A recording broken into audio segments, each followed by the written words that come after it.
Countries around the world have shut down to curb the spread of the coronavirus. But in South Korea, people are starting to come back out on the streets. Starting in late February, South Korea was reporting a sharp increase in coronavirus cases. With over 5,000 infected, they were registering some of the highest numbers of confirmed cases in the world. But then something changed. While cases in most other countries continued to rise, Korea's numbers started leveling off. Look at how this curve starts to bend. It indicates that Korea managed to contain the spread of the virus early on. And they were able to do it because they learned a valuable lesson a few years ago, when they fought a different coronavirus outbreak. In South Korea, the Middle East respiratory syndrome, the death toll on the rise, aggressively trying to contain the deadly outbreak. The government was caught completely off guard. Authorities are still trying to track down and isolate anyone who may have been exposed. In 2015, a Korean businessman returning from the Middle East developed a fever, a cough, and eventually pneumonia. He went to several health facilities for a diagnosis before finally testing positive for MERS, or Middle East Respiratory Syndrome, caused by a coronavirus. By that point, his movements had created a chain of transmission that became hard for officials to trace. They didn't know who was infected or where they had been. It lasted less than 2 months, but it was a big panic in South Korea. Altogether, the virus infected 186 people and killed 38 in South Korea, the highest of anywhere outside of the Middle East. The government declared an end to the outbreak in 2015. Citizens can relax.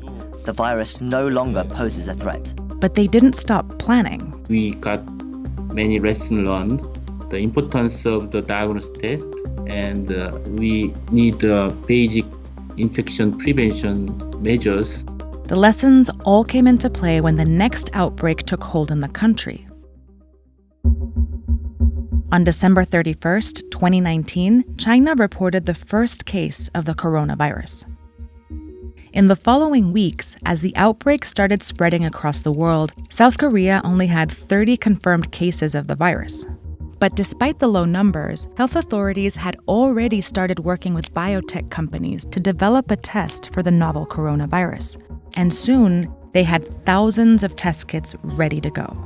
Lesson learned from MERS outbreak in 2015. First one is the diagnosis test is very essential. We developed a lot of diagnosis tests and distribute in every hospital. They prepared for the worst, and the worst quickly followed. By late February, the total number of coronavirus cases rose dramatically, crossing 3,000. This made South Korea's outbreak the largest outside of mainland China. And it all started here, in Daegu, where a woman went to the hospital with a fever. Because the government had already equipped hospitals with coronavirus tests, doctors were able to test her. She tested positive and became known as Patient 31.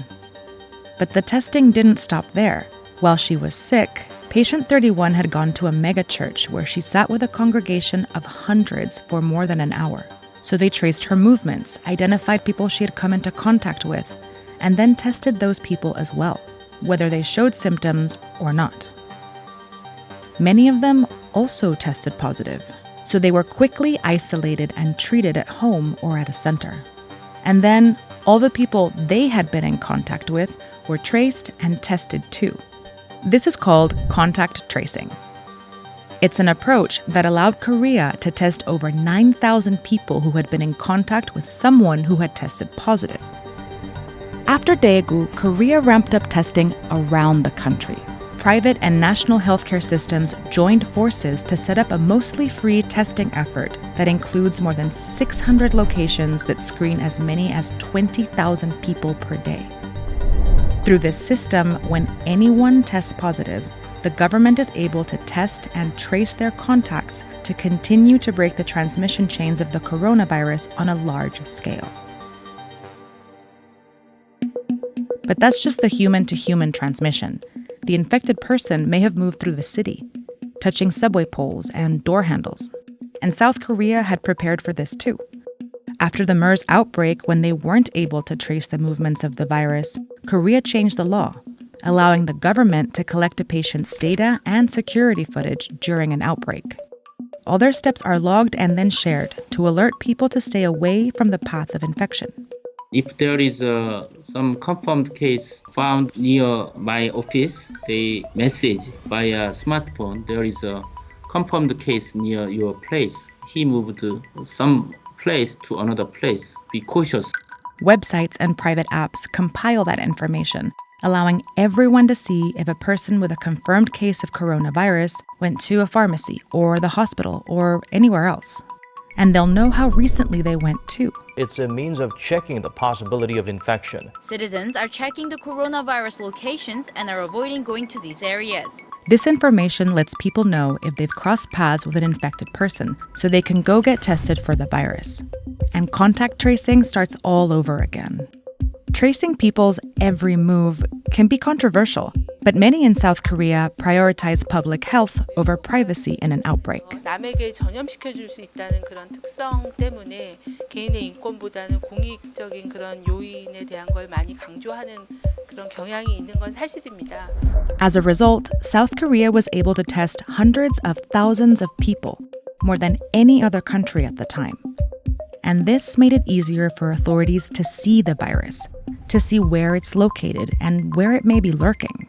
This ability to find and treat infected people has allowed Korea to avoid aggressive lockdowns.